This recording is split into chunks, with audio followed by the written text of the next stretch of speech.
There's a fascinating distinction between Avraham and Yitzchok. Hashem says to Avraham, listen to whatever Sarah tells you to send Yishmael out of his house. And he does. He sends him away. He has no choice. He's not happy about it, but he does it. So that Yishmael not be a bad influence on Yitzchok.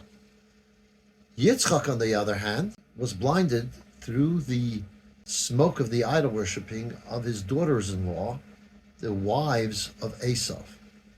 It's fascinating. He doesn't send them out of the house. He lets them there. They stay there in his vicinity, in his home, in his area. And who does he send out of the house? He sends Yaakov away. So I think there are two prototypes. We know the truth is that there's the concept of Maisa Avisim Labanim. What our forefathers did is a sign for the children. So I guess there's two prototypes here.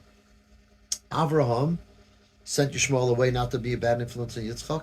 Truth is, till about 50 years ago, you had many Jews, unfortunately, if one of their children went off the path, they would sit shiva. They would disconnect. And the reason, because they didn't want that child to negatively influence all the other children. Today, that's seen as crazy. We don't do that. As a matter of fact, I share the story of Rabbi Elyashiv that was told by Uri Zohar. It tells the story that someone came to Rabbi Elyashiv that one of his children have gone off the path and a terrible influence on the other children, and he wanted to send them away. And Rabbi Elyashiv said, "Send your other children away, but that one, child who's gone off, that's the one you have to actually keep at home." And it's consistent with the Rebbe's position, where the Rebbe told a woman in Eilat whose daughter got involved with a fellow terrible influence and involved in all kinds of bad things. The Rebbe said, you won't be able to influence her. What you need to do is to make sure that your home is open to her, that she understands that your love is constant. It's regardless of her behavior, you still love her, and that your home will always be open to her. So that's the Yitzchok prototype. Maybe that's why we say that when Mashiach comes, we will say to Yitzchok, you are our father. Avraham and Yaakov will be more demanding of us in terms of that we need to do tshuva first before we're accepted.